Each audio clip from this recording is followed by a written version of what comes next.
wabarakatuh. Terima kasih nih Bapak Ibu guru sudah mau hadir nih dalam acara diseminasi tentang materi budaya positif. Nggih, ngapunten iki Ibu malam Minggu malah dados pulangnya jadi sore. Ngapunten Ibu. Nggih, Bu Bapak. Ngapunten. Niki mangke langsung mawon nggih. Nah, ini dimulai dari yang pertama itu adalah pertanyaan pemantik. Setuju atau tidak setuju? Nomor 1, hukuman dapat mendisiplinkan anak. Menurut Bapak Ibu, setuju atau tidak setuju ya? Hukuman dapat mendisiplinkan anak. Waktu Bapak setuju? Yeah.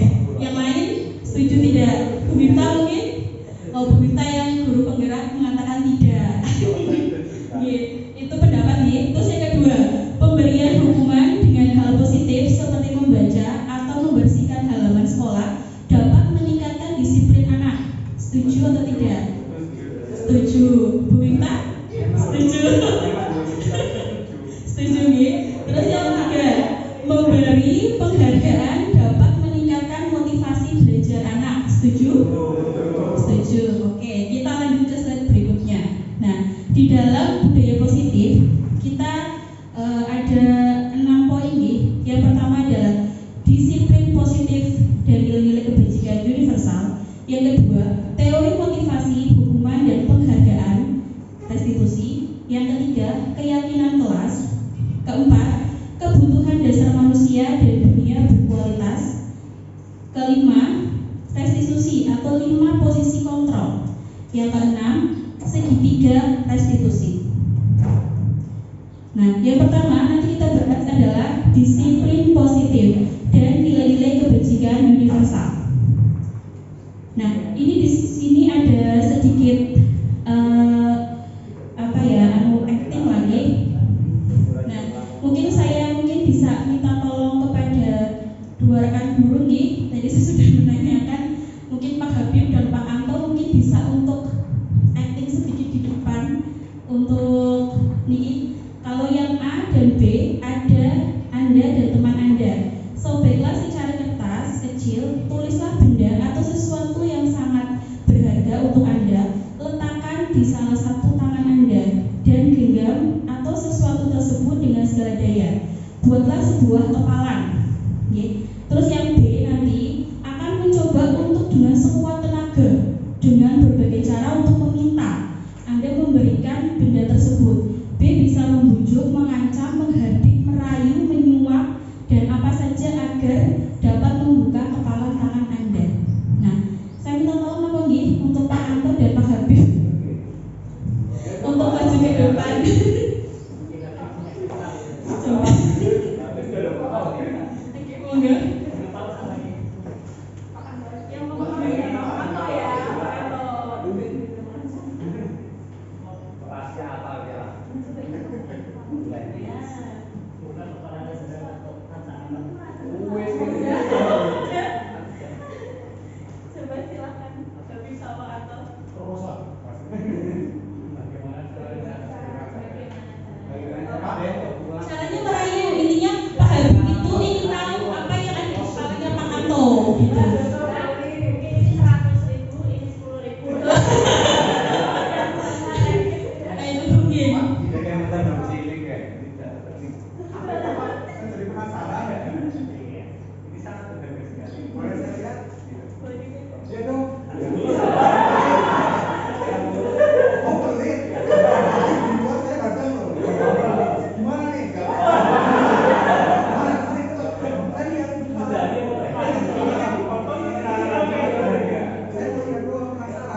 tidak mau memberikan, ya udah berarti itu sudah kontrol saya, tidak mau memberikan apa yang sudah menjadi yang saya sembunyikan, seperti itu.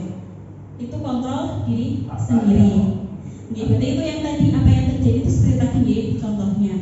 Nah, terus ini perubahan paradigma teori kontrol atau teori pilihan atau ilusi kontrol. Nah, kita sebenarnya itu ilusi. Guru mengontrol murid. Murid itu tidak bisa dikontrol oleh guru. Ya, kita cuma ilusi, aku bisa mengontrol ini anak biar jadi ini. Itu tidak bisa. Anak itu punya sistem kontrol sendiri, kayak gitu. Terus yang kedua, ilusi bahwa kritik dan membuat orang merasa bersalah dapat mengeluarkan karakter. Tidak sama sekali. Tidak nih, itu hanya ilusi. Misalnya kita membuat anak itu merasa bersalah dan akhirnya mungkin jadi kita bisa mengontrol anak itu. Itu tidak. Anak itu punya ini tadi sistem kontrol sendiri. Ilusi bahwa semua penguatan positif efektif dan bermanfaat. Itu ilusi juga. Yang keempat, ilusi bahwa orang dewasa memiliki hak untuk memaksa. Tidak juga. Orang dewasa tidak pernah memaksa. Karena murid itu punya ini sendiri, gitu. Pemikiran sendiri. Terus, nah, ini perubahan paradigma stimulus respon dan teori kontrol teori pilihan. Siapa sesungguhnya yang memiliki kontrol? Stimulus respon. Mungkin bisa lihat perbedaannya nih, stimulus respon dan teori kontrol. Kalau yang stimulus respon itu kita mencoba mengubah orang agar berpandangan sama dengan kita. Sedangkan kalau yang teori kontrol, kita berusaha memahami pandangan orang lain tentang dunia. Terus yang kedua, perilaku buruk dilihat sebagai suatu kesalahan. Terus kalau yang teori kontrol, semua perilaku memiliki tujuan. Jadi kalau misalnya anak kita mungkin dia melenceng ataupun mungkin nakal, berarti dia itu memiliki tujuan, memiliki tujuan. Kenapa dia bersikap seperti itu? Seperti itu. Terus orang lain bisa mengontrol saya.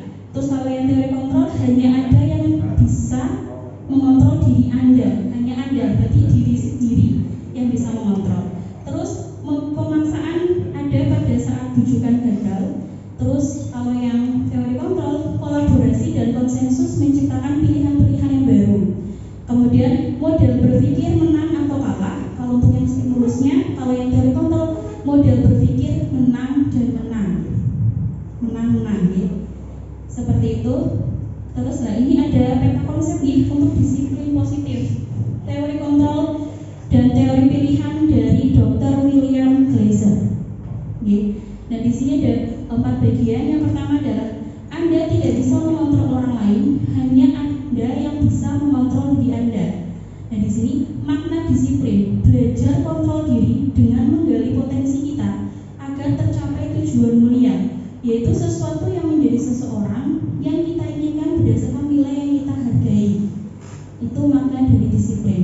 Nah, kemudian semua perilaku memiliki tujuan. Nah, tadi nih kok di sini ada teori motivasi, ada 2, yaitu motivasi ekstrinsik dan motivasi intrinsik. Dimana kalau ekstrinsik itu kan luar, ya ada 2, untuk menghindari hukuman. Yang kedua adalah untuk mendapatkan imbalan. Nah, anak-anak kan terkadang mungkin takut nih, jadinya untuk menghindari hukuman dia jadi penurut, padahal mungkin di belakangnya tidak. Terus untuk penghargaan atau imbalan, nah biasanya mungkin kayak saya sendiri gitu. Kadang itu suka nanti kalau misalnya nilainya bagus gitu, nanti dapat hadiah seperti itu. Nah, biasanya kan anak-anak berbaju hanya untuk penghargaan atau hadiah itu. Nah, itu untuk yang eksternal. Terus kalau yang internalnya untuk menghargai diri sendiri. Nah, inilah yang sebenarnya kita harus cari dan kita harus kembangkan dari nilai-nilai kebajikan universalnya. Nah, terus kemudian di sini yang ketiga, model berpikir menang-menang, kolaborasi dan konsensus menciptakan pilihan-pilihan baru. Nah, di sini ada 5 posisi kontrol. Yang pertama, penghukum, kedua, pembuat rasa bersalah, ketiga, teman, keempat, pemantau, kelima, manajer. Nanti jelaskan di belakang ini buat kata konsep. Terus kemudian 5 kebutuhan dasar manusia, bertahan hidup, penguasaan, kasih sayang dan rasa diterima, kesenangan dan kebebasan. Terus yang terakhir adalah segitiga restitusi. Yang pertama adalah menampilkan identitas, 2 validasi kebutuhan, 3 menanyakan keyakinan. Selanjutnya, apakah makna disiplin? Disiplin ini berasal dari bahasa Latin nih, yang artinya belajar. Makna asal dari kata ini berkonotasi dengan disiplin diri dari murid Socrates dan Plato. Disiplin diri membuat orang menggali potensinya menuju sebuah tujuan, apa yang dia hargai. Namun dalam budaya kita, makna kata disiplin telah berubah menjadi sesuatu yang dilakukan seseorang pada orang lain untuk mendapatkan kepatuhan. Kecenderungan umum adalah menghubungkan kata disiplin dengan ketidaknyamanan, bukan dengan apa yang kita hargai atau pencapaian suatu tujuan mulia. Itu disiplin. Inilah nilai-nilai kebajikan universal. Nilai-nilai kebajikan universal adalah sifat-sifat positif manusia yang merupakan tujuan mulia yang ingin dicapai setiap individu. Nilai-nilai tersebut bersifat universal dan lintas bahasa. Lintas bahasa, suku, bangsa, agama maupun latar belakang. Yang pertama, setiap perilaku atau perbuatan memiliki suatu tujuan. Yang kedua, dengan mengaitkan nilai-nilai kebajikan yang diyakini seseorang, maka motivasi intinya akan terbangun sehingga menggerakkan motivasi dari dalam untuk dapat mencapai tujuan mulia yang diinginkan.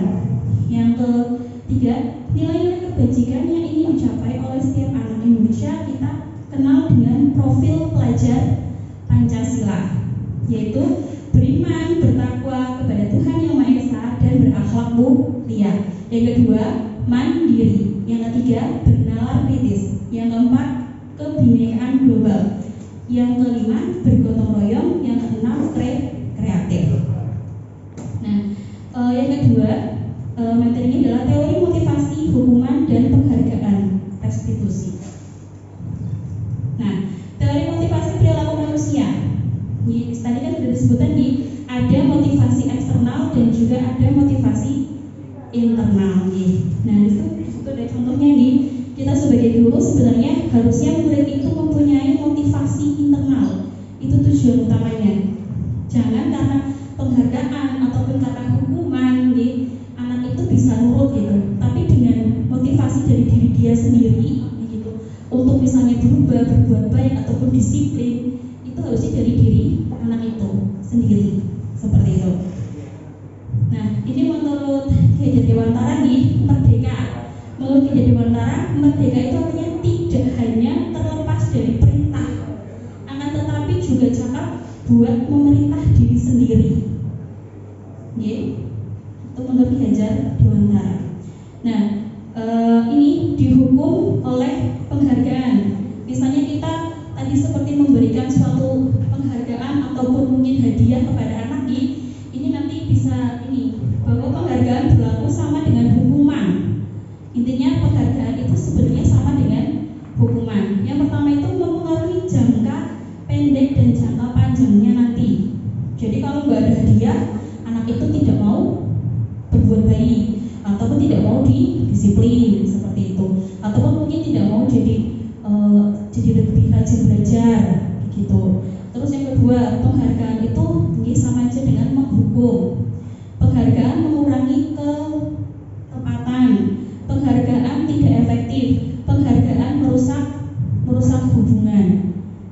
Kemudian penghargaan menurunkan kualitas, penghargaan mematikan kreativitas, penghargaan mengurangi motivasi dari intrinsiknya anak saat itu. Jadi anak itu jadi motivasi intrinsiknya itu berkurang. Bentuk program kebajikan atau apresiasi. Dalam memberikan apresiasi pengakuan perlu diingat beberapa hal. Yang pertama, beri dukungan secara khusus sama siswa. Terus beri pengakuan secara pribadi bersama siswanya. Intinya lebih mengenal sama siswanya itu seperti apa. Terus beri pengakuan kepada semua murid. Misalnya mungkin ini ada yang berprestasi seperti itu. Kita mungkin ini loh contoh untuk yang berprestasi. Mungkin yang lainnya bisa biar mencontoh. Terus beri pengakuan secara konsisten kepada anak itu. Terus fokus pada prosesnya. Seperti tadi Pak Ivan bilang, kalau P5 itu fokus prosesnya, bukan dengan beberapa yang itu Pak Ivan tadi prosesnya. contoh pengakuan atau apresiasi kebajikannya tadi, pembukanya mungkin. Kemarin saya perhatikan rasa empatimu besar sekali pada saat menolong murid baru di kelas kita. Itu contoh salah satu. Terus yang kedua, saya menghargai kepedulianmu pada saat kamu membantu teman-temanmu di tugas kelompok.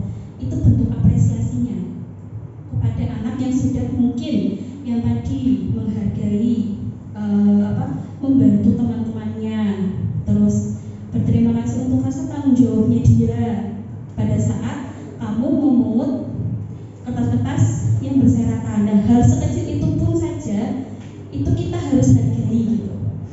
Itu seperti itu.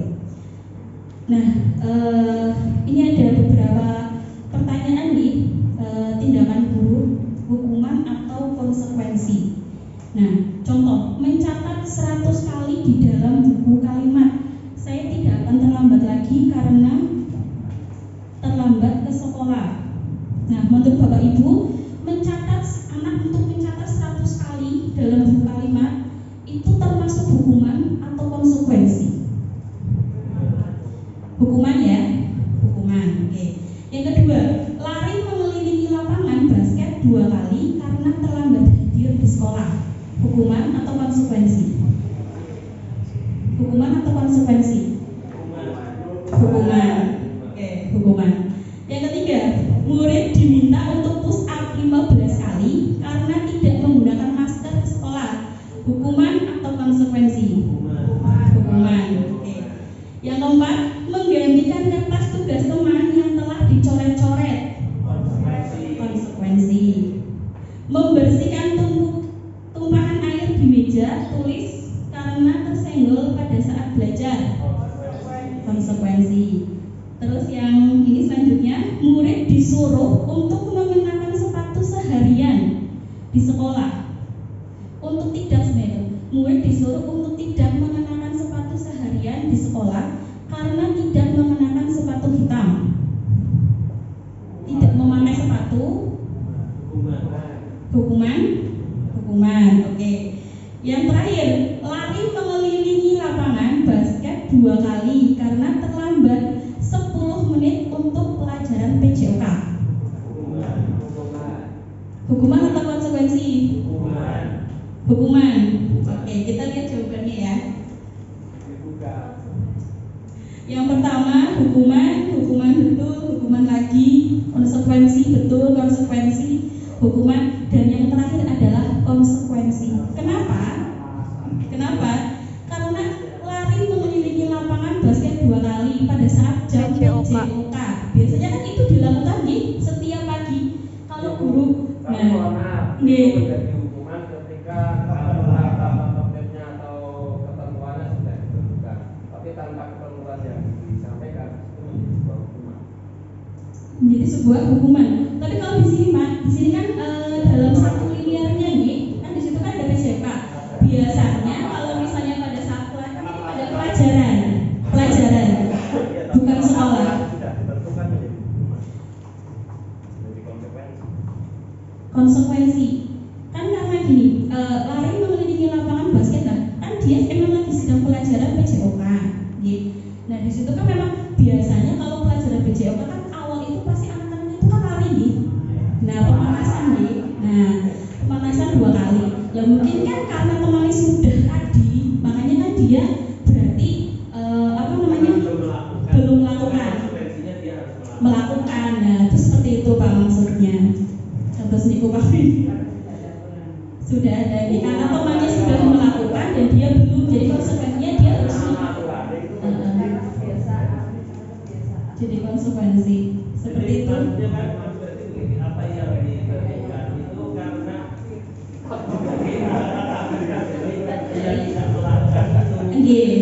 iya karena terlambat tadi lakukan karena terlambat asal misalnya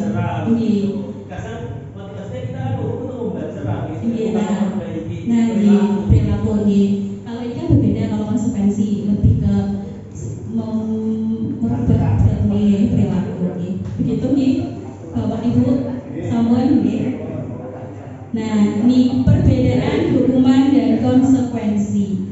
Ini bisa dilihat perbedaannya nih. Kalau yang hukuman, yang pertama, sesuatu yang meyakini harus terjadi. Kalau yang konsekuensi, sesuatu harus terjadi. Terus kalau yang hukuman, membuat anak sakit fisik maupun hati untuk jangka waktu yang lama. Terus kalau yang konsekuensi, membuat anak merasa tidak nyaman dalam jangka waktu yang pendek. Berarti saat itu aja. Setelahnya dia bisa memperbaiki gitu.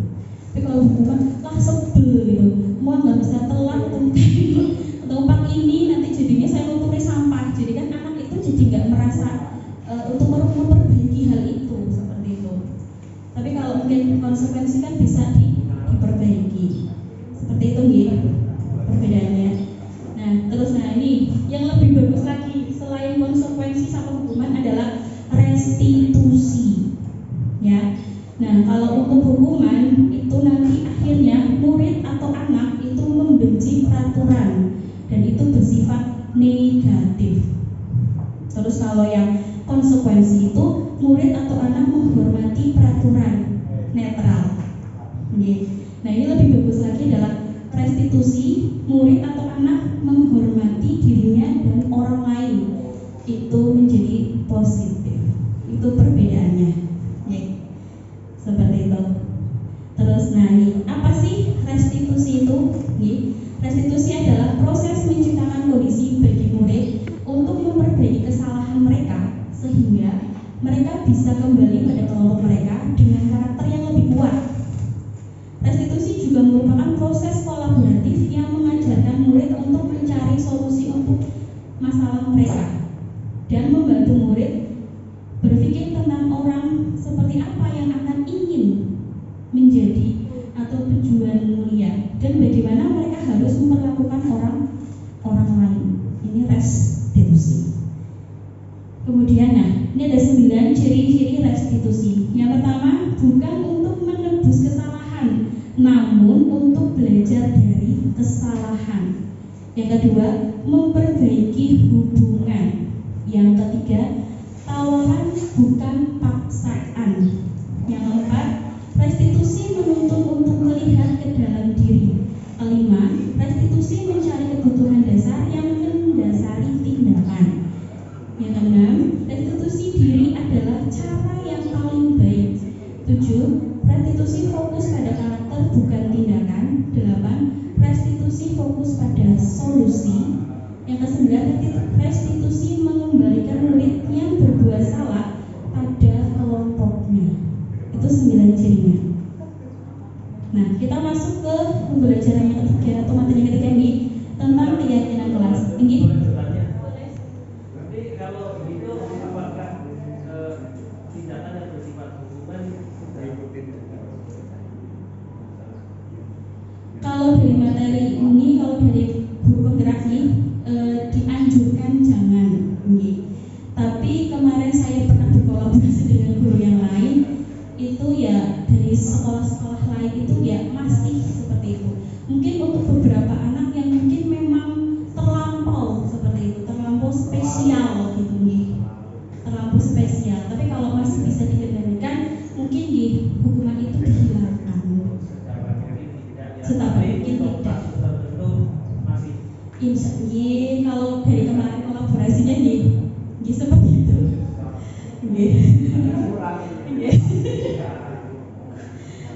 Sampun, mungkin ada yang lain. Lanjut yang ketiga materi adalah keyakinan kelas. Mungkin Bapak Ibu guru kemarin yang merupakan wali kelas sudah membuat Nah, kita coba untuk ini. Nah, mengapa tidak peraturan saja? Mengapa harus keyakinan kelas? Nah, di sini contohnya, mengapa kita memiliki peraturan harus menggunakan helm bila mengendarai kendaraan roda 2? Mengapa kita memiliki peraturan harus menggunakan helm?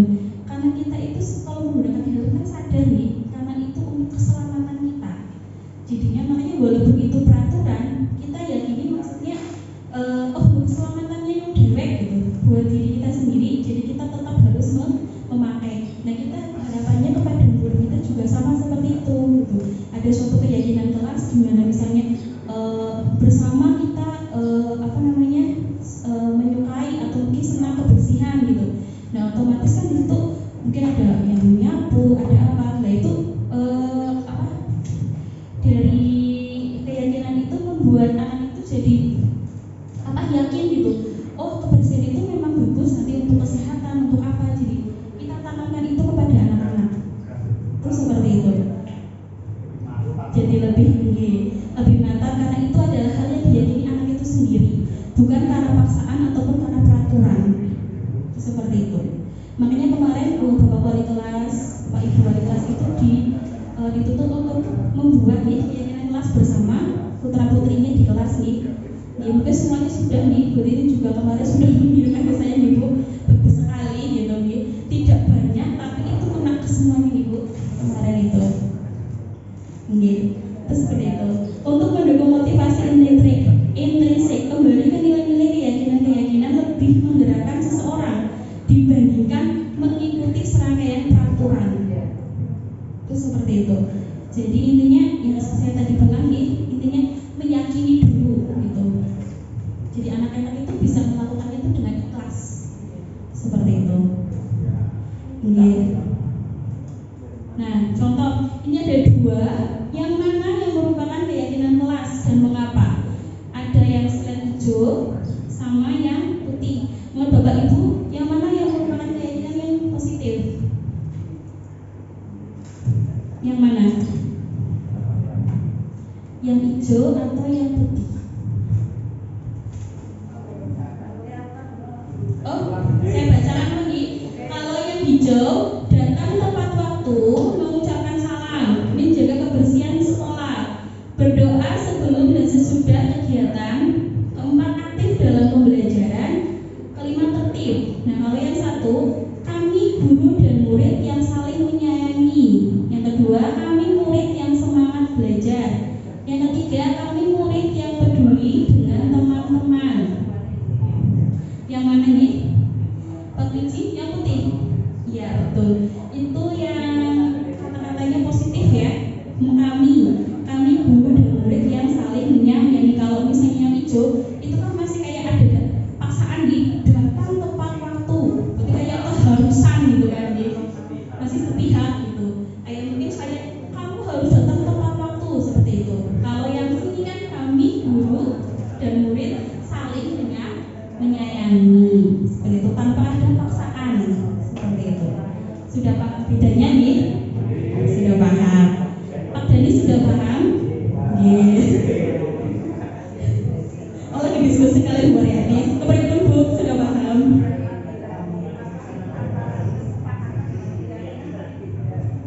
Kesepakatan keyakinan sebenarnya sama.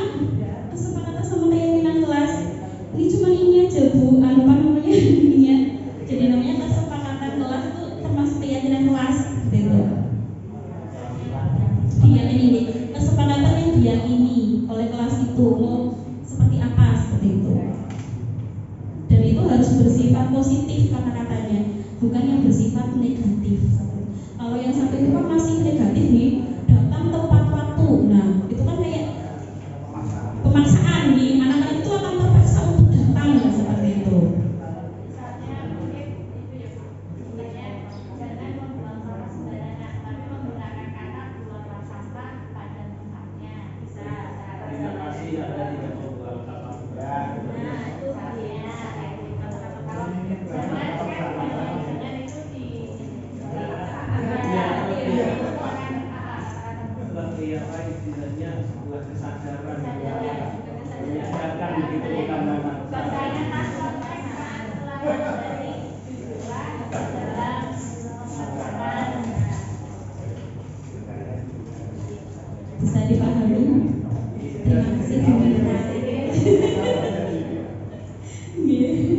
Nah, ini tuh lebih dalam untuk membuat keyakinan kelas, kegiatan pendalaman keyakinan kelas. Nah, nanti bisa dibuat tabel T ataupun tabel Y dari Bapak Ibu guru wali kelas.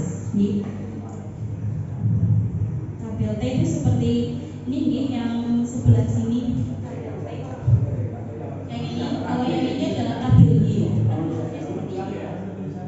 Nah, seperti itu. Nah, contohnya adalah slide selanjutnya. Nah, keyakinan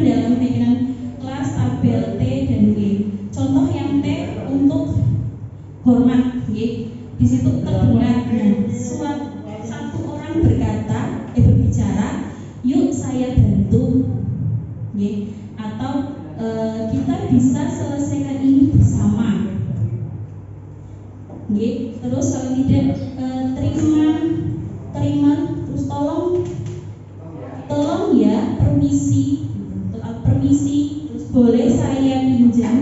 Berarti kata-katanya kan lebih halus nih, positif seperti itu. Gitu. Kalau yang terlihat berarti di situ adalah berempati terhadap perasaan orang lain, terlihatnya berempati. Terus yang kedua, memegang barang milik orang lain hanya dengan izinnya.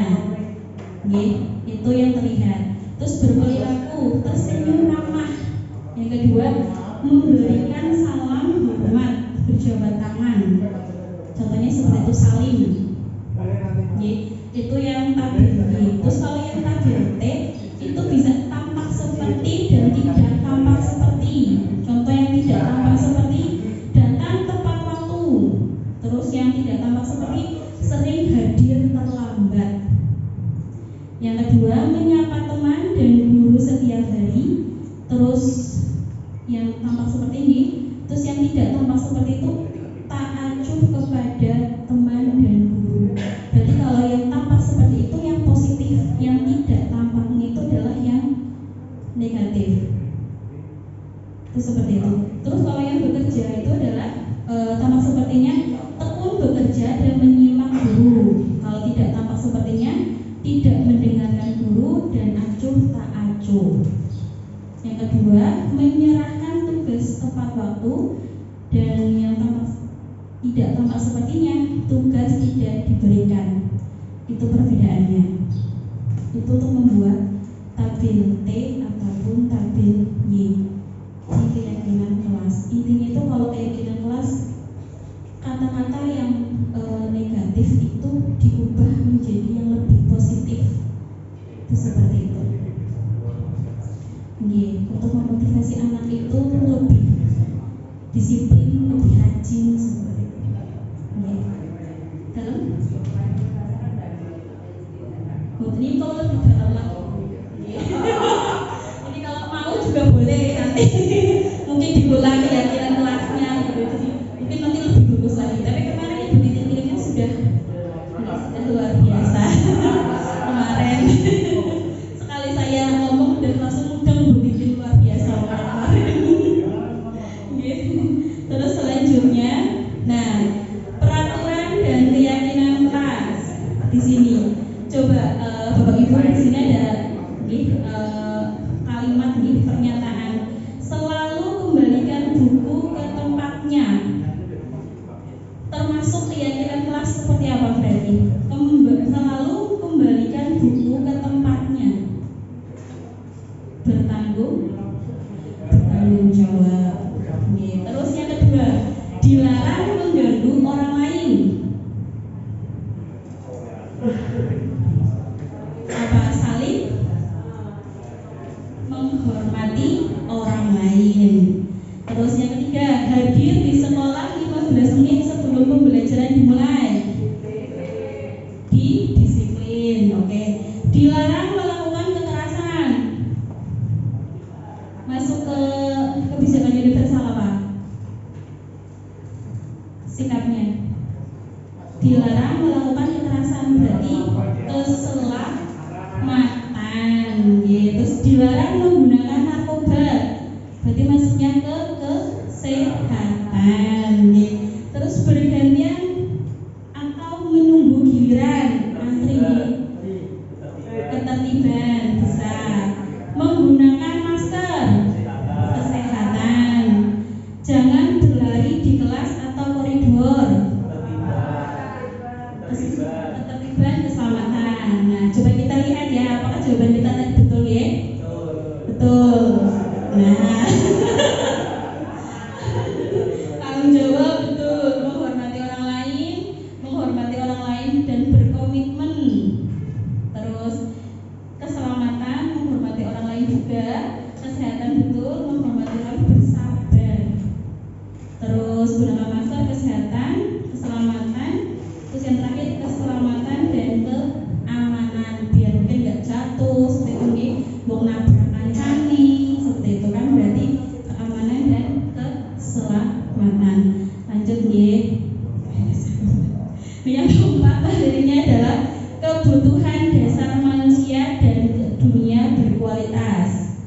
Nah, kebutuhan dasar manusia itu ada 5 nih. Yang pertama adalah kasih sayang dan rasa diterima.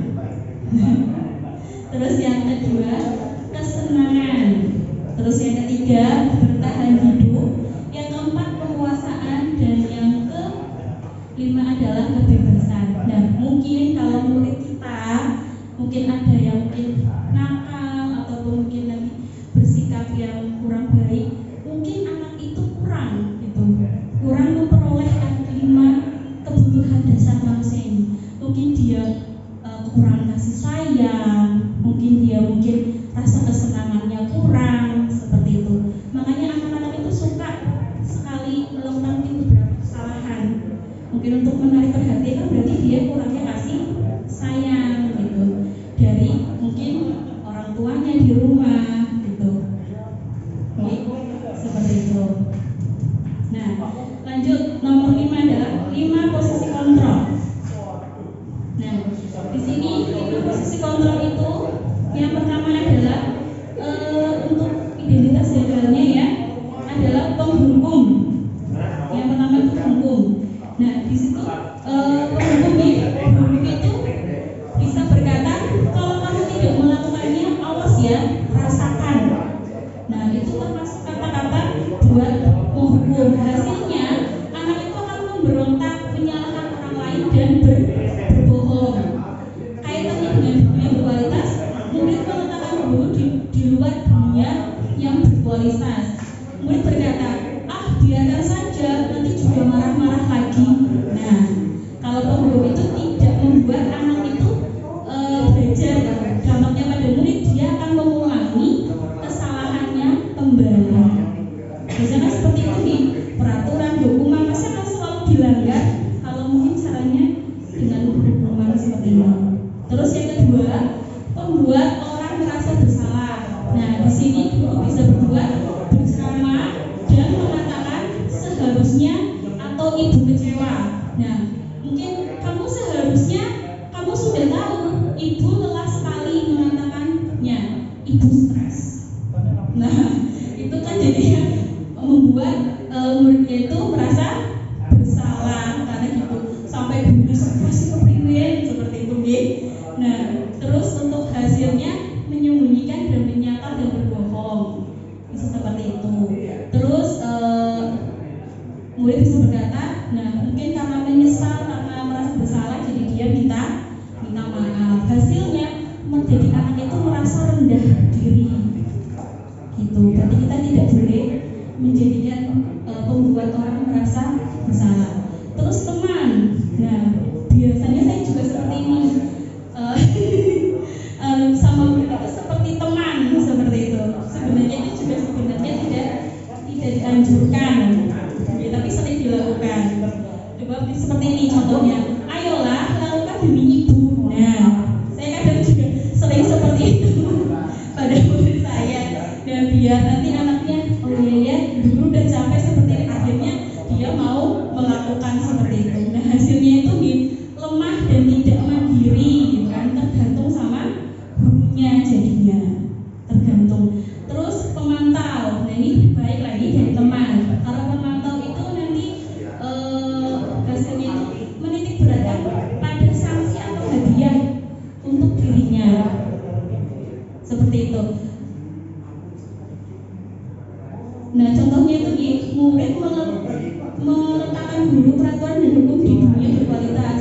Terus berapa banyak bintang yang harus diperoleh, berapa halaman yang harus saya tulis. Itu nanti masuk ke pemantau. Seperti menghukum tapi tidak menghukum, ada penghargaannya di situ. Terus untuk yang lain, nah ini yang harusnya, seharusnya guru itu dengan sikap ini, yaitu menjadi manajer, di mana mengajukan pertanyaan-pertanyaan. Terus contohnya apa yang kita yakini, gitu, apa yang bisa kau kerjakan untuk memperbaiki masalah ini, seperti itu. Jadi tidak menyalahkan, tapi kita menanyai anaknya. Terus menguatkan pribadi. Terus kaitannya, murid meletakkan dirinya sebagai individu yang positif dalam dunia berkualitas. Nah, murid berkata, bagaimana caranya saya bisa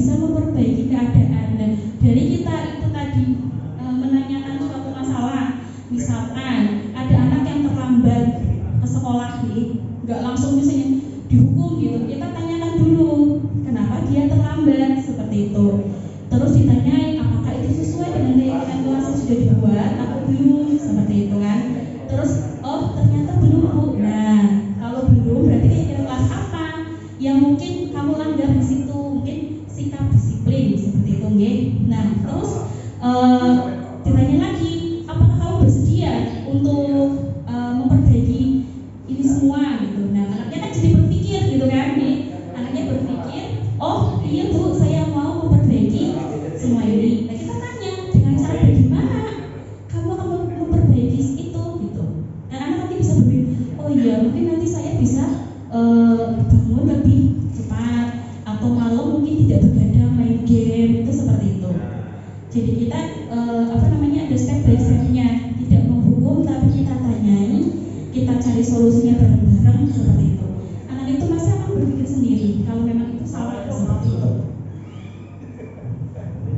Oke, nah dampaknya pada murid kan berarti mengevaluasi dirinya, bagaimana cara memperbaiki diri.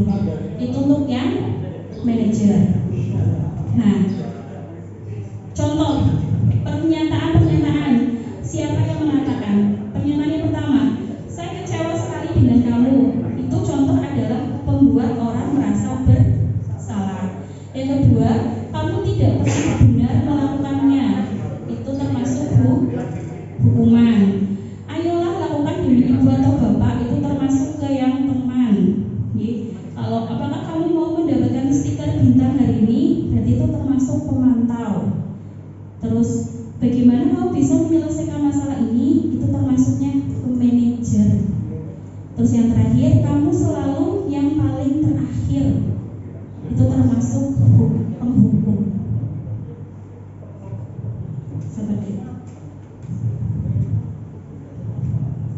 Nah, bergerak antara dan sebaliknya kita itu dari peraturan memantau konsekuensi atau berhadiah, kita harusnya bergerak menuju nilai-nilai manajer dan memperbaiki. Jadi itu tadi sikap penghukum, merasa bersalah, terusan teman, itu mungkin perlahan-lahan harus di stop nih, gitu. Kita berusaha untuk menjadi manajer untuk anak-anak yang seperti tadi, itu seperti itu. Nah, ini yang terakhir nanti dibahas lebih lanjut di sini adalah segitiga restitusi. Nah, ini seperti ini Bapak Ibu, contoh segitiga restitusi. Yang pertama itu adalah validasi kebutuhan. Menstabilkan identitas. Yang kedua adalah memvalidasi kebutuhan. Yang ketiga adalah menanyakan keyakinan. Itu 3 poinnya.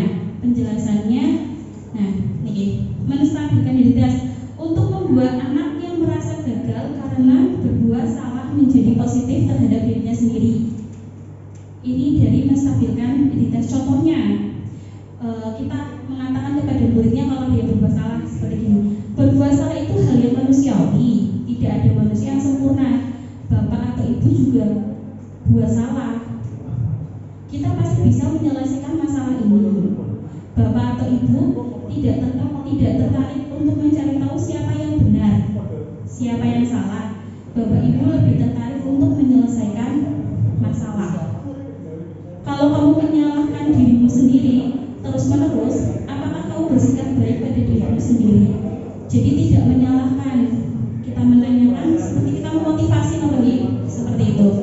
Untuk yang terakhir yang kedua adalah validasi kebutuhan, membantu murid mengenali basic kebutuhan dasar yang ingin dipenuhinya. Ketika melakukan sebuah kesalahan, contoh guru berkata kamu bisa saja kan melakukan hal yang lebih buruk, tapi kamu tidak melakukannya. Contoh ada seorang anak mungkin tiba-tiba marah di kelas gitu kan karena tugas itu sering dicontek sama temannya gitu. Nah dia marah tapi dia mungkin tidak memukul temannya ataupun tidak menampar temannya atau mendorong temannya gitu. Nah kita menghargai itu seperti itu. Misalnya ada juga lagi apa yang penting bagi kamu, terus kamu boleh tetap berusaha menjaga sikap itu tapi tambahkan sikap yang lain. Nah tadi kan tidak memukul ya. Nah lebih baiknya lagi mungkin tidak mencaci maki atau apa gitu. Kalau misalnya marah mungkin langsung mengatakannya kepada Jadi tidak ada pertengkaran seperti itu. Terus yang ketiga adalah menanyakan keyakinan.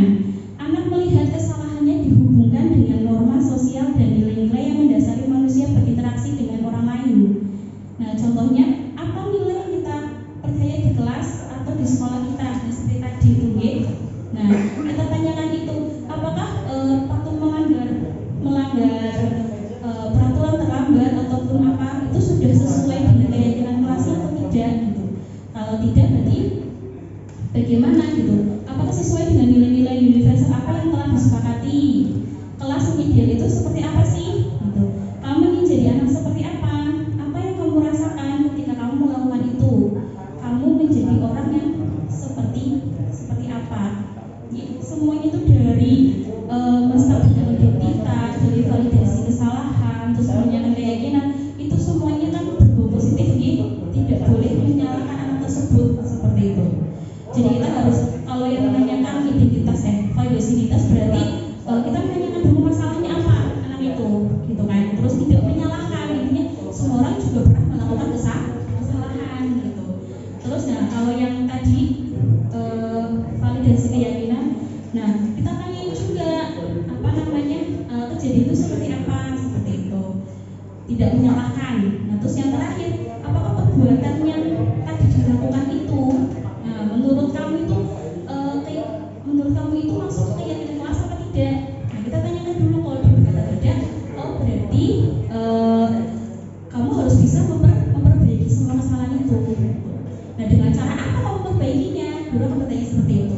Nah anak itu pasti akan bisa berpikir sendiri untuk mencari solusi. Itu seperti itu. Nah ini yang terakhir adalah intervensi 30 detik. Mungkin ini bisa sebagai contoh nanti dalam pembelajaran ada beberapa kayak pertanyaan-pertanyaan. Kalau mungkin ada masalah, ini bisa menjadi referensi intervensi 30 detik buat Bapak Ibu guru. Contohnya mungkin itu, apakah kamu ingin berbuat lebih baik?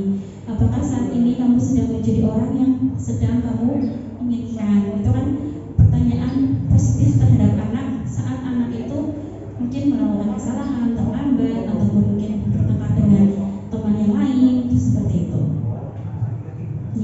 Ini terakhir. Ini sampun selesai nih Pak Bu. Terima kasih. Mungkin ada pertanyaan buatan, kalau sudah monggo mau difoto. Nanti saya bagikan buatan nomor-nomor Bu. Dibagikan mawon, nanti bisa dipelajari sendiri lebih lanjut mungkin buatan enten pertanyaan atau mungkin tanggapan dari Pak Didi, dari Bu Iin, dari Pak Ikhwan, menambahkan sudah, dari Pak Kuswanto, Pak Tanto. Tanggapan saya Oke, terima kasih. Mungkin oke, terima kasih Bu Iin, Pak Didi, mungkin ada tanggapan atau buatan? Sudah? Nggih.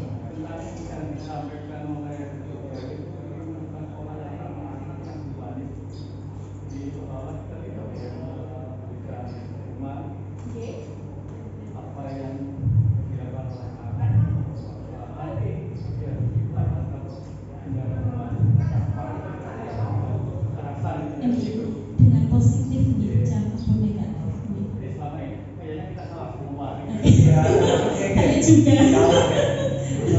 Saya juga pernah membuku, pernah menjadi teman, pernah. Nah mungkin dengan materi ini nanti sudah saya diseminasikan. Ke pripun? Tadi kan katanya ribut atau hadir juga termasuk hukuman. Terus apresiasi, apa bedanya apresiasi bisa spesifik ya, apresiasi sama apa ribut? Sama. Nah gini, kalau biasanya itu kan kalau ribut itu kan kalau di kelas guru biasanya kan ini jadi anak-anak itu akan berlomba ingin mendapatkan suatu hadiah. Jadi mereka kan sama hubungan dengan yang teman yang lainnya itu juga saling sikutan kayak gitulah. Itu kan juga sesuatu yang maksudnya nggak baik gitu. Jadi kadang ada yang minta tolong ataupun misalnya pelajaran ini saya nggak mudeng. Kadang anak itu mau pelajari tiba-tiba jadi nggak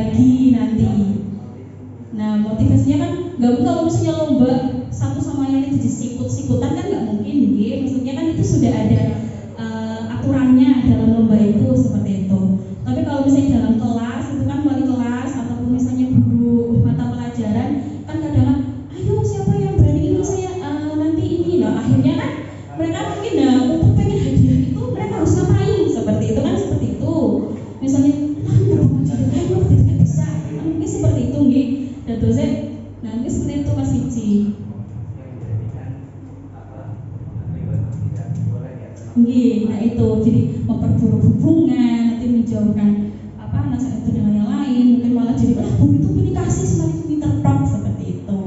Oh iya bu, mulanya sih gak pertanyaan dia masih pinter tayeng, jadinya kan malah jadi anggap baik juga, jadinya murid sama gurunya.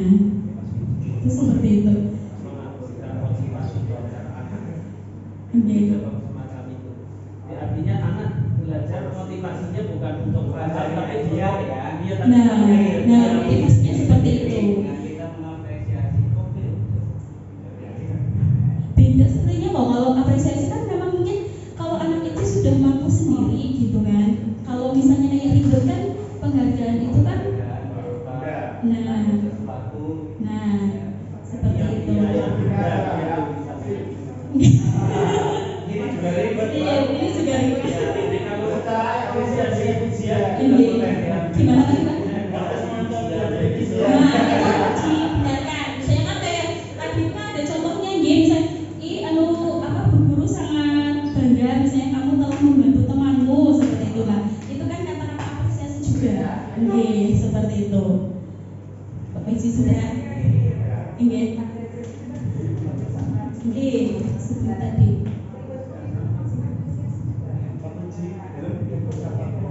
Lebih tidak dampaknya itu nanti jadi tidak baik.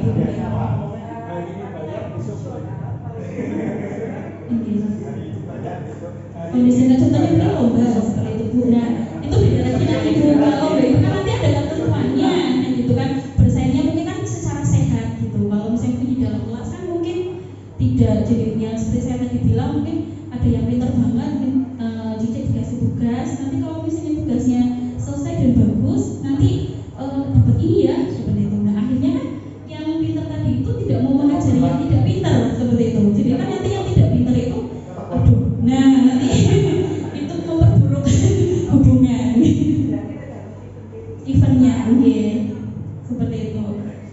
Kompleksnya di mana? Seperti itu. Sampun? Terima kasih Bapak Ibu. Ini sudah sore nih ngapunten. Menyita waktu nih, udah malam minggu harusnya mungkin malam minggu sama keluarga malah saya menyita sedikit nih ngapunten.